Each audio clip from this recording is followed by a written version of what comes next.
Hey, good morning. During my last video, where I was discussing the Turrican Anthologies 1 and 2, of which I have put in a lot of hours, and regret none of them, or maybe a few of them, I threw out a very quick statement, just sort of in the middle of that video. I said that I was working on something that was possibly even more ridiculous than my last project. Now, for those of you that don't know, my last project was this. This is what I was referring to. It's what looks like a standard Flying V guitar. I hand-built a guitar. What's so ridiculous about that? This particular guitar is called Reagan. It's based on The Exorcist, and this guitar bleeds. It smokes, like it has got a smoke machine in it. It shoots fire out the top, and it has the words "Help Me" that appear, you know, when you turn on a little dial. It is a completely, admittedly cool, but completely ridiculous project. Like, no one needs a guitar that bleeds. Like, literally blood pours out of it. But it's cool. And that's why I built it, because it made me happy. And I love this thing. So I'm willing to admit that that's ridiculous. And I thought it would be fun to throw out there that the thing that I'm working on now is possibly more ridiculous than that.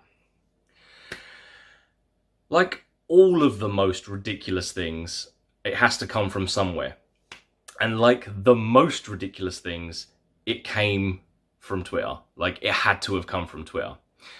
Not a tweet of mine, specifically this tweet from this absolute mad lad here. What he had done, I'm assuming it's a he, but either he or she or they had taken a Fisher-Price controller and had converted it into an Xbox 360 controller. So you get those memes of like, oh, it's the younger brother's controller, or, you know, like, oh, someone's not good at a game, oh, here's your controller kind of thing. It's all funny, and then someone actually goes and does it, which is pretty cool. The problem that I have is that I take jokes way too far. So I saw that, I thought I could one-up it, so I basically said this. Here is the old, I don't even know how they are, I think they're from the 90s, a Bop-it. And Bop-it, if you haven't heard of a Bop-it, what a Bop-it is, it's this plastic toy that you hold, and it's essentially Simon Says. So it says Bop-it, you press the middle button. It says flick it, you flick the little green thing. It says twist it, you twist the little yellow spinner thing. It's a lot of fun, it's very silly, there's a million different versions out, but the one I remember playing was this one. So I went on there and said, ha ha ha, I've always thought about turning this into an actual controller. By always, I meant since I'd seen this tweet, I thought, you know what would be really funny? A Bop-it controller, throw up the tweet. But again, I'm one of these people that takes jokes way, way, way, way too far. So my same friend that tagged me in this post, I WhatsApp messaged a few hours later and said, there's one on eBay, should I do it? And he is like the worst. Like, if you need someone to rein you back, he ain't that guy. My other friend as well, absolutely not that guy. So I put up there, you know, $7.99, seems like a deal, should I do it? Absolutely, yeah, go do it. So I bought a Bop-it. And what I've been doing over the last couple of weeks now, about 2-3 weeks, is seeing if I could turn a second-hand $7.99 Bop-it that I bought on eBay into a functioning DualShock 4 controller. And I kind of done it. So I threw up that, when I was talking about the project that I had going on, and I threw up this thing, the joke was the reason it's like the hunter from Bloodborne, but he's holding the Bop-it in his hand, and I called it Bopborne. And it all goes back to that WhatsApp message where I said, you know what, I'm going to take a Bop-it, I'm going to turn it into a DualShock 4, and then I'm going to play Bloodborne with it. And I'm kind of at that stage where I have taken this joke way too far. I'm kind of there. So what I'm going to do is show you what I've been working on and try and explain like how I've done it. And remembering as well, this is, again, there is no 3D printing, there is no machining, there's no, electronics knowledge at all. What I'm going to do is I'm going to show you where I am in the project. Hopefully the project will be finished in a couple of weeks, and then I can start doing really silly things with it. The Bloodborne thing is like definitely going to happen, but I've also got some other plans as well where I can pit the most ridiculous controller I have ever seen or experienced against other ridiculous controllers. Namely, and I don't want to spoil too much, but namely, this. oh, it's so bad. Ugh, hang on. Oh, this absolute monstrosity. I don't want to spoil too much, but this is going to be involved in some way. I am going to make this, like all my projects, I'm going to make this a playlist. It won't be very long because the thing itself is almost finished. But I do want to kind of use this as much as possible because, like I said, if you thought that this was unnecessary and ridiculous, wait until you see this. Alright, what I'm going to do is just flip the... I'm going to suspend the camera above it so I can use both my hands because this is literally a two-handed job. And then what I'm going to do, because it's actually working, like, you'll see it and you'll be like, it doesn't look very finished. It's not very finished, but it works. So what I'm going to do is hook it up to the PlayStation 4 and you can actually see it working. Now, some of you may have bopped it, and some of you may have bopped it extremely extreme. But have any of you bopped it this extreme? Now, let me start off. Look, because I can almost hear you exclaiming with horror, "What the hell is..." Listen, if looking at this, your first reaction is, why? Trust me, this ain't the video for you. There is no why. Like, if I had to give you a why, I'm doing this because it's a bit of a laugh, innit? Then maybe, there's plenty of other YouTube videos, go watch something else. But, I mean, if you're interested in how stupid one man can get with a Bop-it, hang around. Alright, so, what are we looking at here? This Frankenstein's monster has various, parts. What you're looking at right now is the culmination of all of my projects put together. So if you've seen the PlayStation project, or if you've seen specifically the Mega Drive project, what I was doing in those videos was not only learning like amateur electronics and how to wire all things together, it was how to fit a specific thing that wasn't made to fit in a plastic shell fit in. And the way to do that was basically take this plastic shell and figure out how much you can, literally with a pair of pliers or a knife or a file or, sometimes even a wood chisel, like how much you can just hack away at the inside without compromising the rigidity of the plastic itself. It turns out inside a Bop-it, there is so much stuff inside here. Once you've ripped it out, you can cut away and file away pretty much everything that you see. So, with that said, let's break this down into sections because there is quite a lot going on here. The first thing that your eyes are probably drawn to is this in the middle. What you're looking at here is the internal PCB of a DualShock 4. Now, unfortunately, there isn't one. There isn't even two, there isn't even three types of PCB inside a DualShock 4. The DualShock 4 went through so many iterations that even if you do get exactly the same type of PCB inside, and they went through various different size changes, they went through various different component changes, that even if you get one that's exactly the same serial number, chances are there's going to be something different about it. The one you're looking at here is a JDM 055, of which I have a second here, which I'm going to be using as a reference in this video. So this is you can see it here, a JDM 055. The reason I picked this one is because it will fit inside the plastic, essentially like the Mega Drive. I was learning how to fit something that wasn't meant to fit inside a plastic shell, fit inside a plastic shell. Now, when I talk about variations on variations, even though this is a JDM 055 with yellow potentiometers on here that came from a white DualShock 4. And this is a JDM 055, which came from a white DualShock 4. You can see this has got blue on here. And different joysticks completely. They're even a different colour. These are black, these are grey. So even within the same model number, there are variations. So what I'm going to be doing is using this spare as a reference. Well, I say spare. This is a dead JDM 055. I bought this on eBay. And the seller said, oh yeah, it doesn't charge anymore. It doesn't do anything anymore. It's completely knackered. They had spilt like beer and I think a dog had chewed the controller. So it was completely useless, but I'll be using this as reference. Right. What you're looking at here is basically the inner PCB of a DualShock 4. And I'm using that as the brains of the operation. What I've then gone and done is taken various micro switches.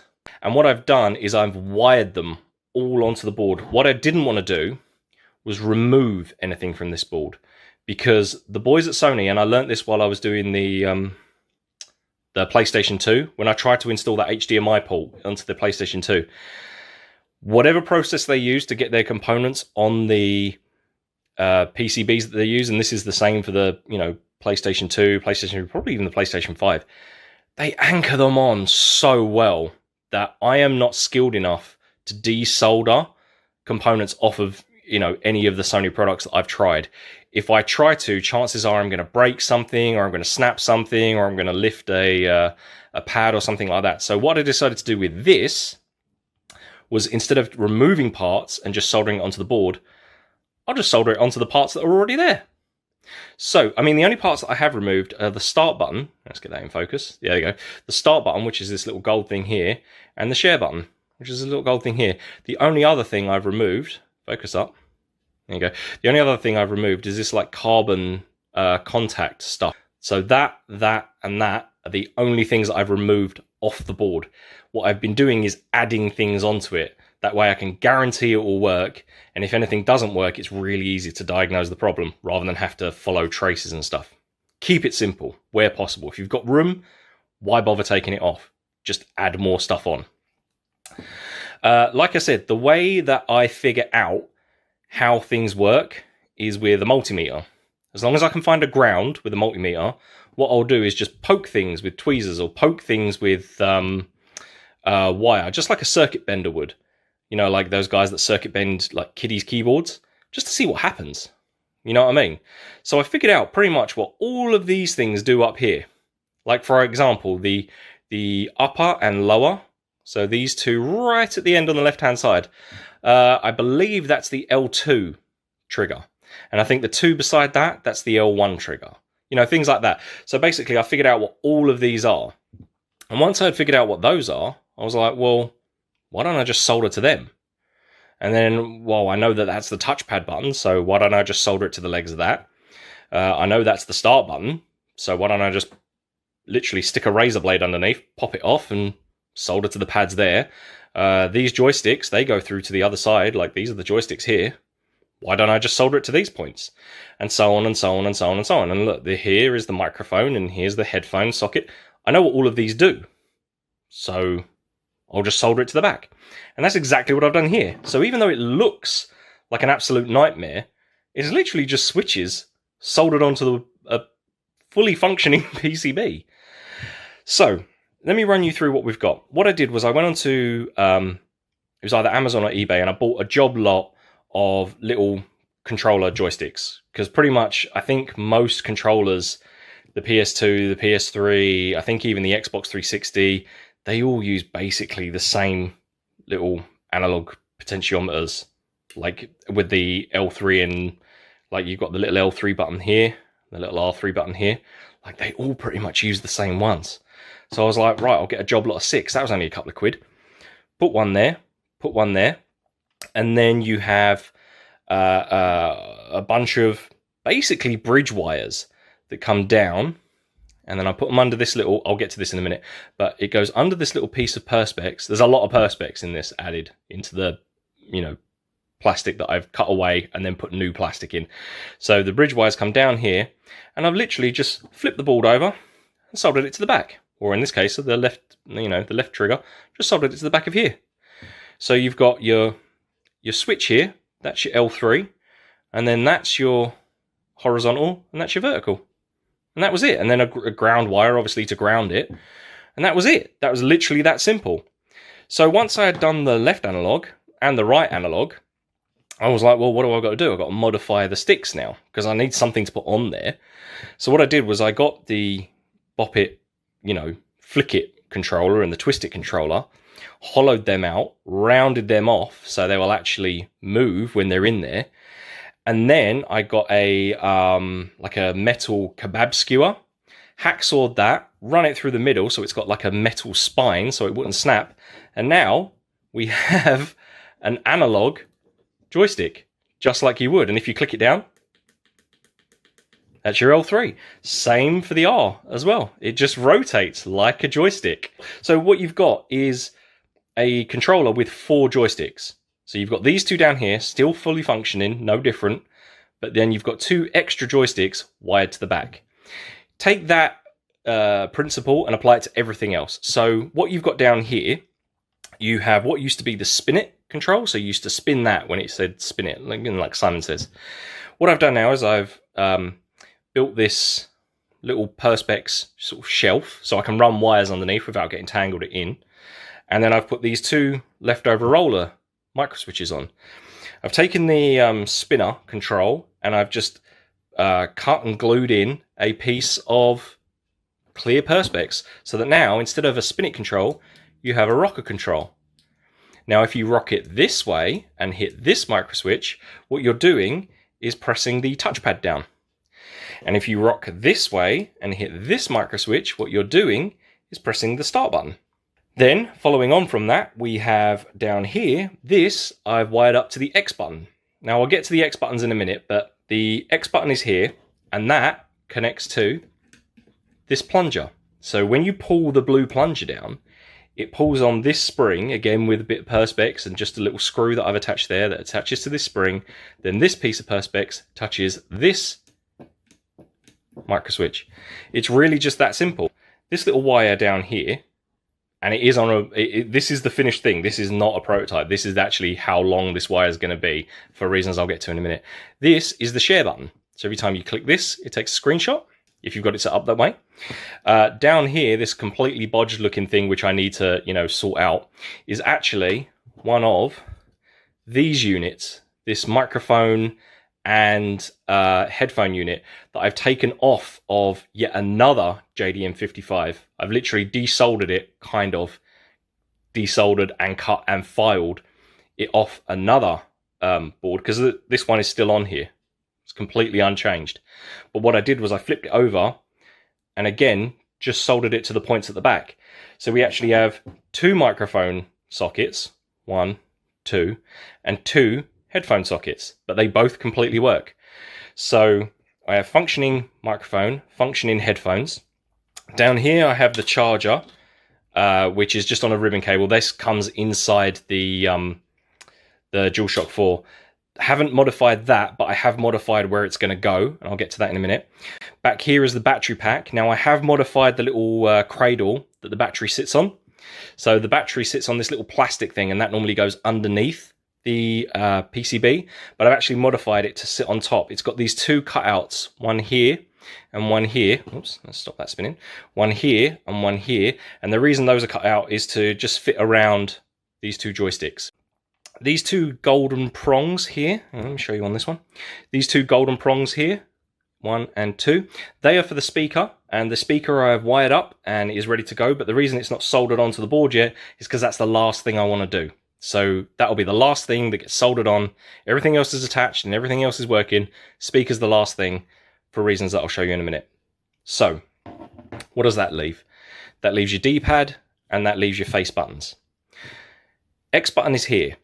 So instead of the X button, what I've done is I've substituted it for the PlayStation button. So if I show you on this button here, this controller here, the button layout is going to be triangle at the top, square, circle, PlayStation button, because the X button is the plunger. Because again, no reason, I just think it'll be funny. Like if a game does double jump, you're essentially doing this, which makes me laugh. Because why wouldn't it? You want to see someone play Parappa the Rapper on this thing? Every time X comes along, you got to pull a plunger. That's funny. Like, yeah, I want to see that. And you might be seeing that. Spoilers. So anyway, yeah, so it's going to go square, triangle, circle, PlayStation. But where'd you put it?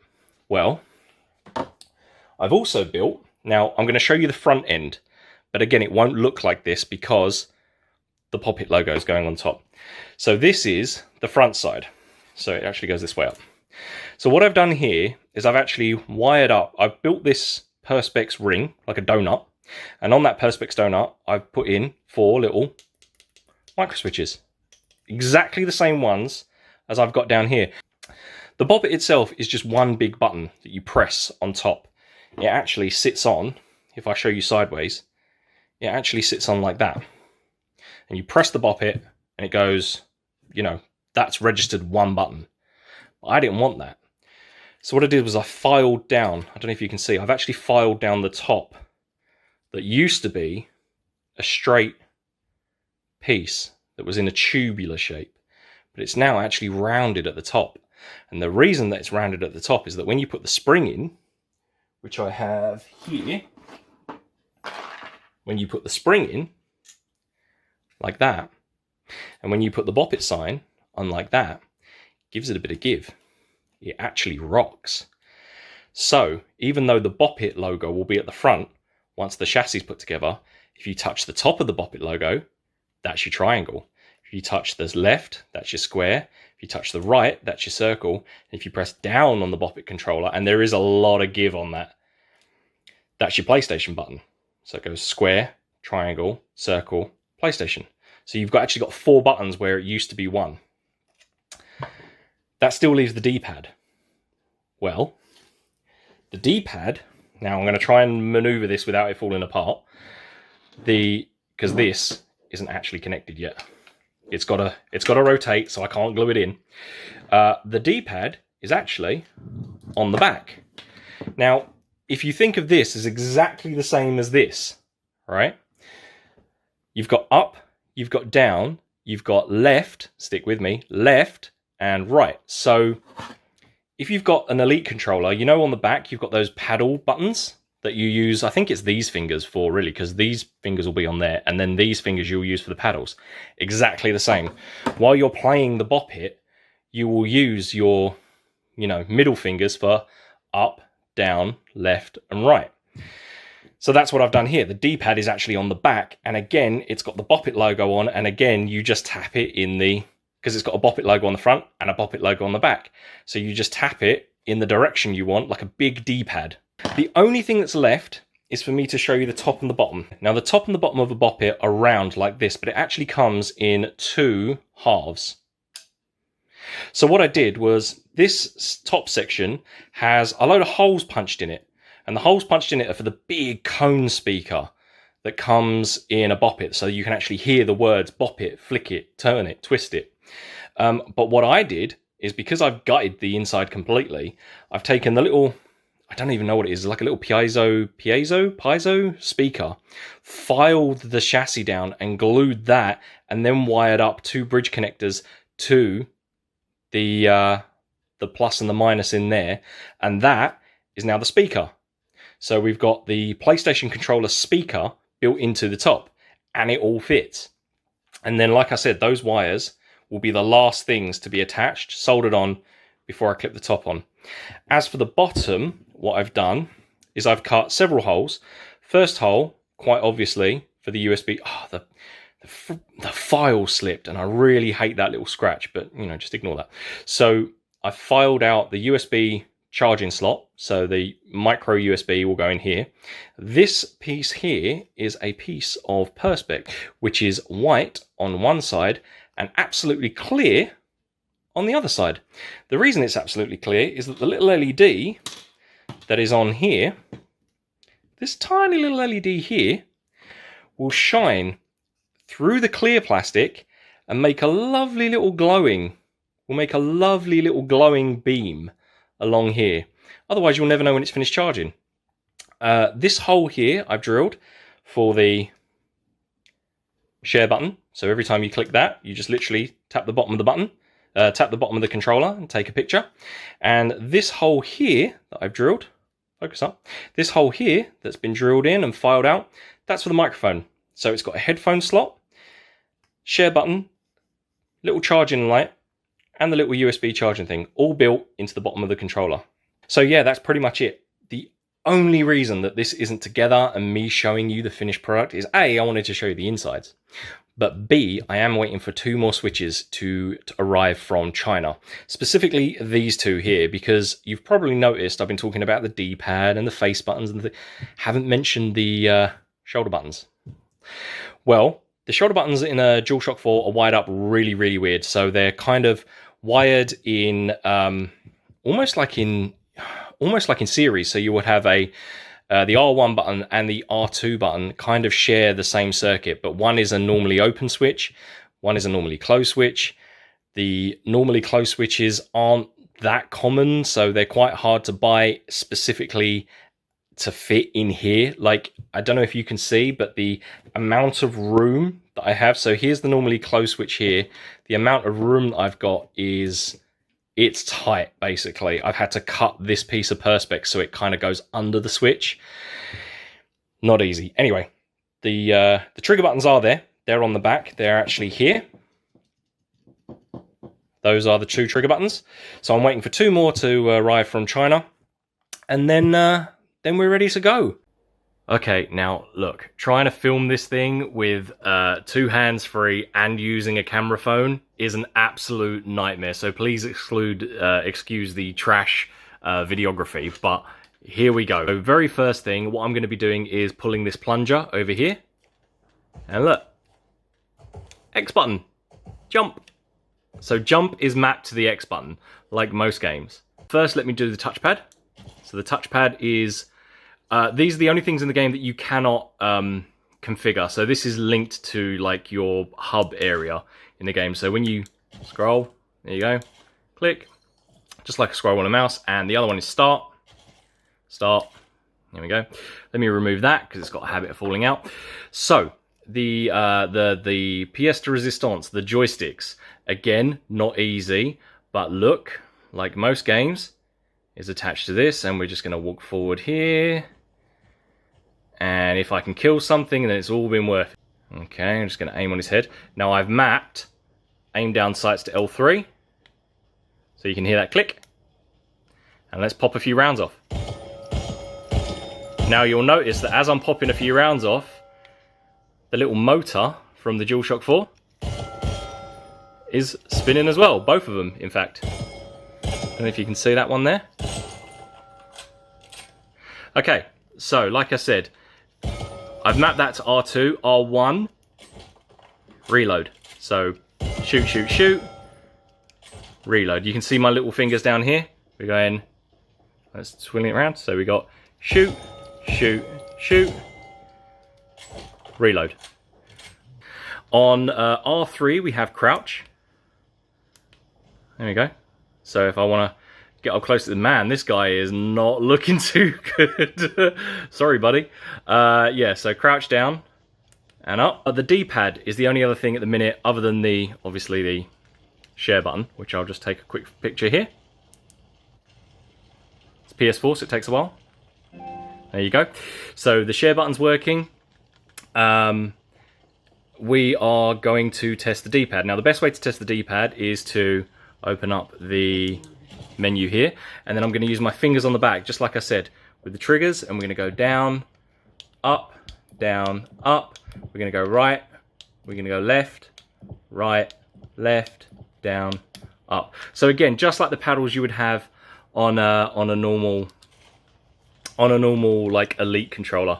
But yeah, like that's the stage I'm at the minute, and I'm super happy with where I'm at. Hopefully the next time I have this together, the front will be on, the top will be on, we'll have speakers, we'll have a charging port, we'll have, you know, stereo headphone out and a mic in. But I think for now, let's do a few jumping shots. See if we can kill some birds. Jump and shoot, and jump and shoot, and jump and shoot. This is so dumb. I love it. Oh man. Yeah, so check out the playlist. Next time, who knows where we'll be. Alright, cool. Peace.